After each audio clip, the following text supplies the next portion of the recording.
Welcome everyone, Costin here with a discussion about the characters that I think are most likely to be reworked or at least improved in certain ways by Creative Assembly. Now, these are not necessarily the characters that I think Creative Assembly should improve, though certainly all of them are on my list, but there's also plenty of others as well. And we start with Manfred Von Carstein. Now, I've said it in the past and I'll say it again. I think the vampire counts out of the races that have gotten relatively few updates actually work very, very well. But Manfred does not. Now, what would I expect them to do at the very least would be to improve the system of Books of Nagash, because right now it's kind of a pain to deal with. The books are randomized, the effects of the books are randomized. You have to go all over the world to get them, including having to invade Ulthuan for one of the books. It isn't a particularly great system. But on top of that, with Manfred, you also have a Legendary Lord that kind of doesn't feel like a Legendary Lord. Because you look at Manfred, okay, he's got the Lore Master, Lore of Death, and Lore of Vampires. This sounds great, but he's not really a great caster because while he has a lot of spells, he doesn't have a significant amount of power or cheap spells available to him.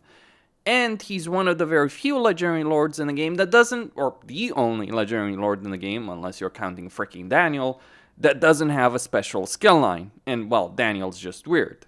So he doesn't have anything special to him. Sure, he has a lot of magic, a lot of, passive effects, etc. that he can get.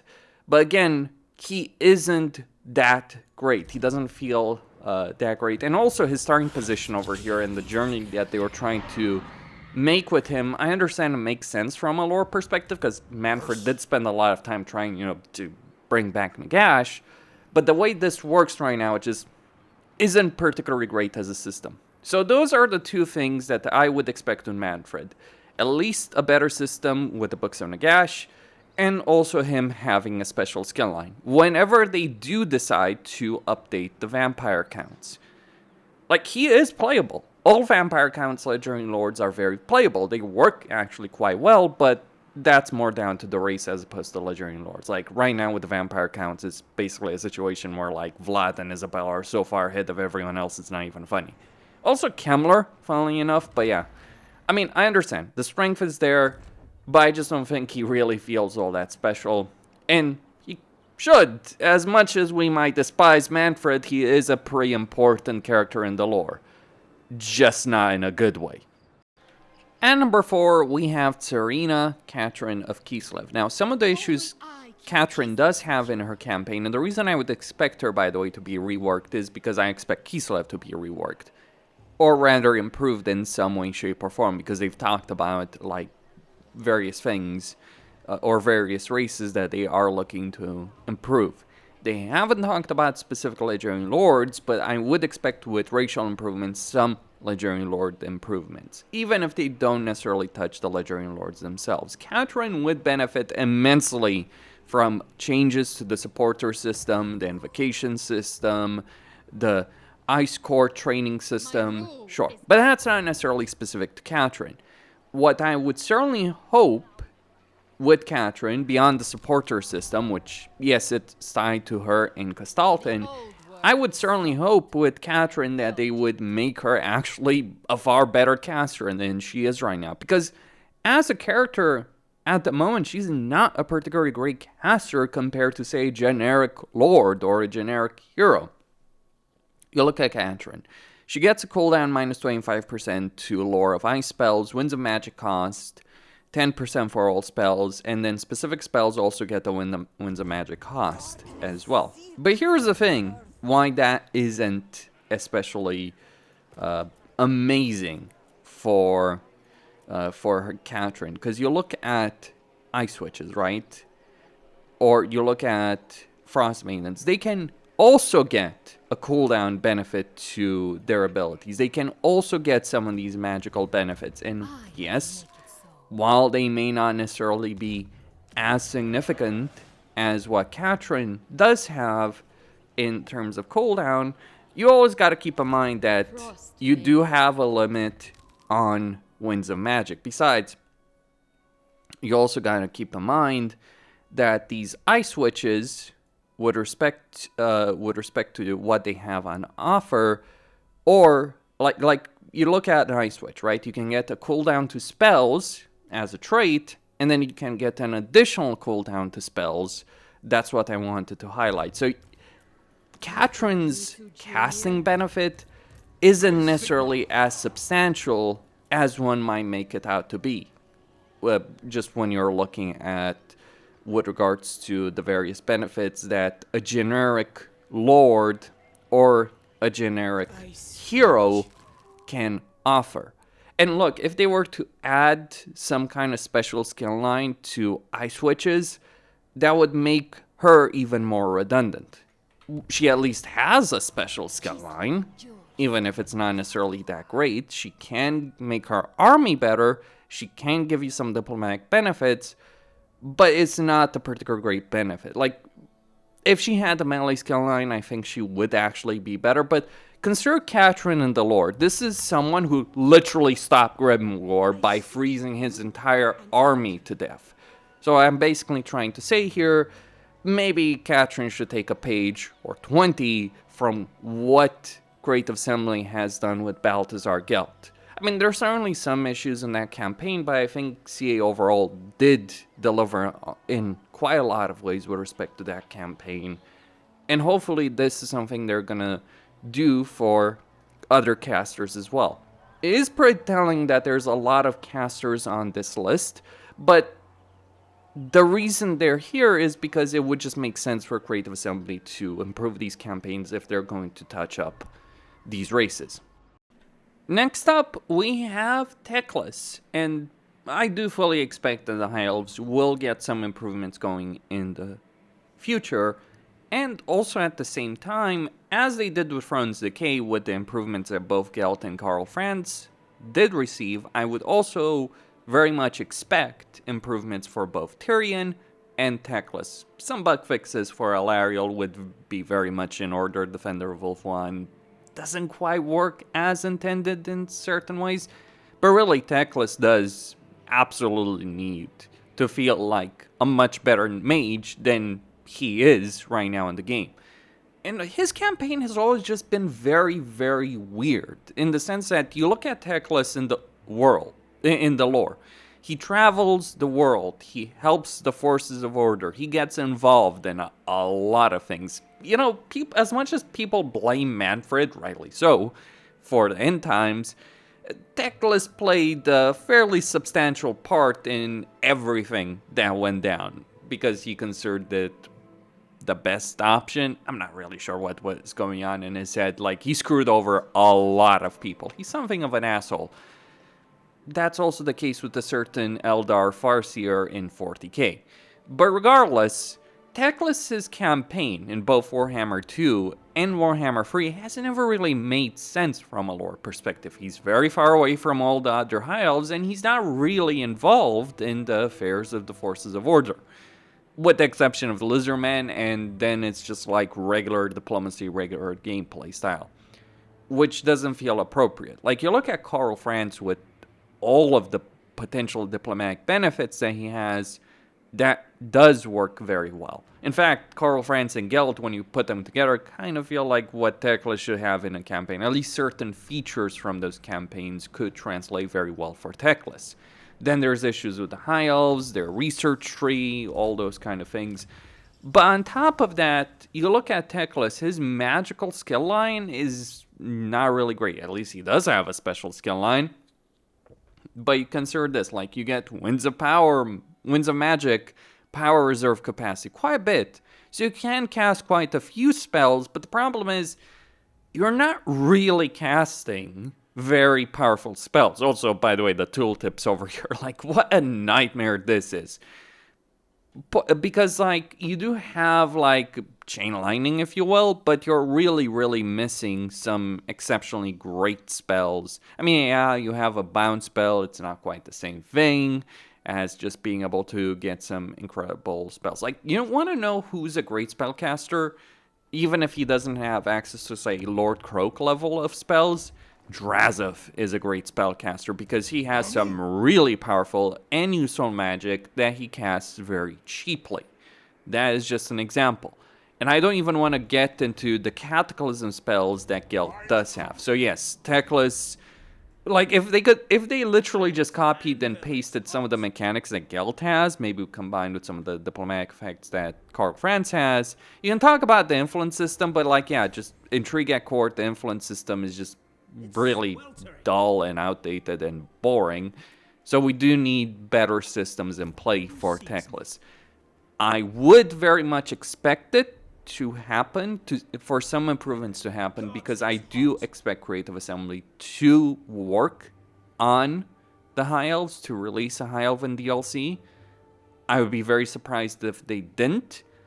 And I do also expect at the same time, when they do release a DLC, to also feature improvements for Teclis and maybe some improvements for Tyrion. Though, honestly, like with Tyrion, it's far less significant than the issues Teclis does have in his campaign. At number 2, we have Wulfrik the Wanderer, who is everything except being a wanderer.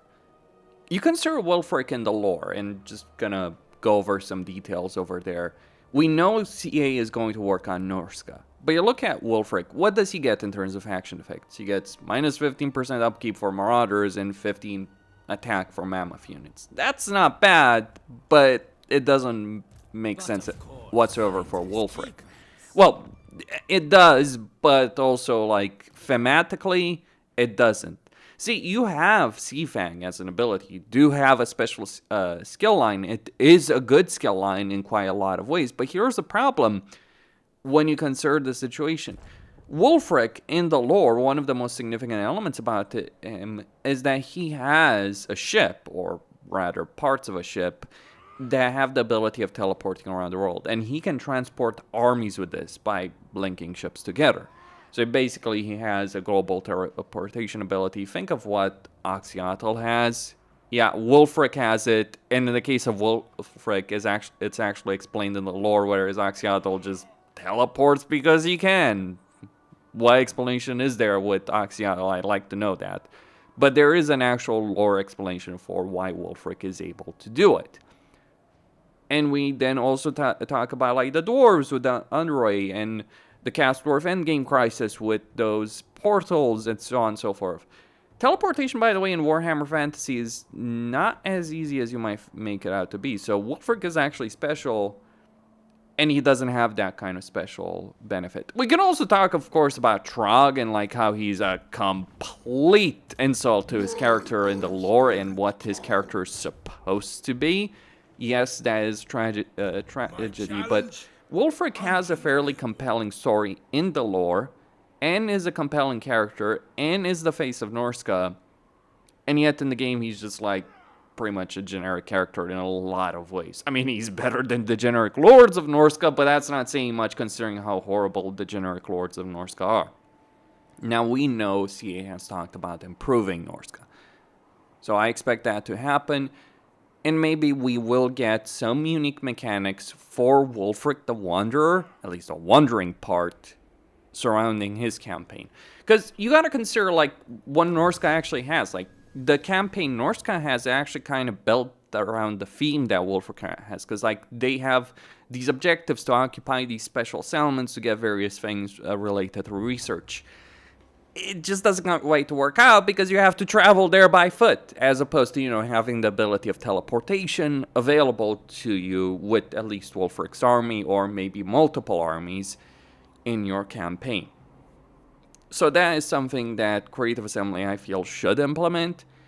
What exactly they'll do with him when they decide to touch up on Norska, I don't know, but I would very much expect that he will be improved as a Legendary Lord in Warhammer 3.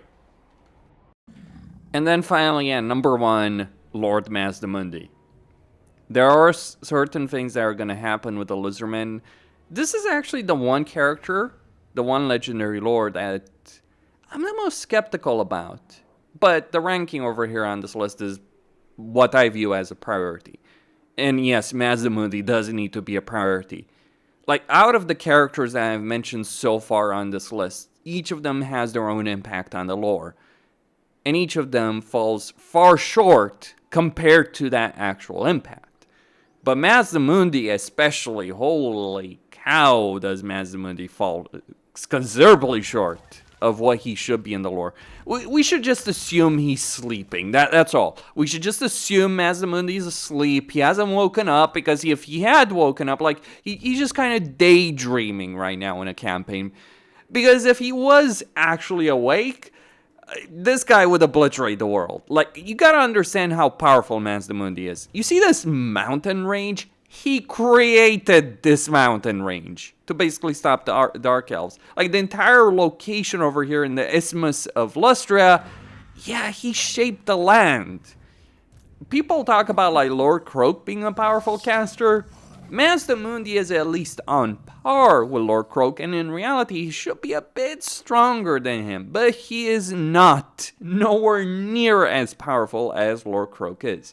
He's also another Legendary Lord that kind of doesn't have a special skill. I mean, he kind of does, but it doesn't, because it's not really that special. So yeah, it's not really great. Like, you do have some useful things over here, but when I think of a special skill line, like, I think of things that give you some genuine benefits that, you know, you couldn't get otherwise. Like, having banishment as a spell for a special does not really count as a special skill line when your other spells are utter dog shit. I mean, Ruination of Cities makes sense, I suppose, but yeah, there's a lot of things that they could add over here to make him more special. I mean, he's ridiculously strong in terms of his durability and battle, especially once he gets his mount, but holy shit, is this an underrepresentation of a character.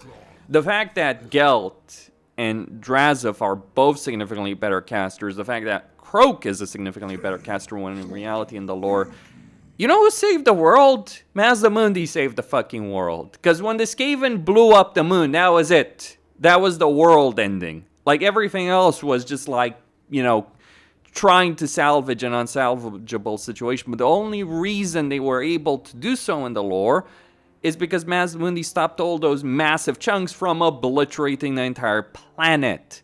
So yeah, the true hero of the Warhammer fantasy universe. And he's just like a generic Slan Lord that's not really special. I mean, even in general, like, just the Slan Mage Priests are pathetic. I see absolute, like, when I'm playing a Lizardman campaign, and yes, this does touch on issues with the Lizardman inherently, but when I'm playing a Lizardman campaign, I gotta tell you, the last thing I want to do in a Lizardman campaign is recruit the Slan Mage Priest. It's not because they're horrible casters, they're not. And it's not like you have plentiful magical otherwise. But here's the thing, because of the Lizardman economy and various aspects you do have to deal with, just churning out Saurus and having a Saurus upkeep reduction through Saurus Old Blood is significantly more useful than getting, you know, a caster like that. That's just my perspective on the matter. I'm sure some people will disagree. But yeah, Mage Priests, who by the way you can only acquire for a fricking commandment every 10 turns, should be far more substantial. I mean, the only one that's actually substantial, the only one you care to use is Lord Croak. And, you know, credit to Lord Croak, he is extremely powerful as a caster in the lore, even though he's dead. Jeez, imagine if he was alive. Holy shit, that guy would nuke the planet. But, like, right now, Mazdamundi, Teclis, even Manfred, like, they're not really on the level that they should be as characters. And there are some great characters out there. Mazdamundi is not one of it. CA has stated that they want to do certain things with the Lizardmen. I do certainly hope that it's not just going to be the geomantic weapon. It's like, oh, that's it, right? No, there are many things that need to be changed with the Lizardmen. The fact that the best campaigns on Lustria are not Lizardmen is pretty damn fucking telling. The fact that Skaven or Greenskins or Dwarves, if they have jungle as a suitable climate, which Fork does, for instance, if you have suitable climate and have Underway, congrats, you have a much better campaign in the jungle than the people native to the jungle. That's an inherent issue with them. But Mazdamundi in itself, he has the least interesting Lizardman campaign, and honestly, he's just pretty pathetic. I think it was a mistake by CA actually to make him one of the starting lords. Like, Krokar makes sense, right? Makes a lot of sense. And I think that's the default Lizardman playstyle you should go for, even though Krokar's starting position sucks. But when you think about, like, Mazdamundi, yeah, it just falls short in a lot of freaking ways. So I'm just pretending he's asleep right now, like, as all Slan Mage priests are. Which, by the way, does happen in the lore, just worth pointing out. So I guess they got that aspect. They got that one aspect in an accurate fashion. Costin signing out. Stay tuned for more.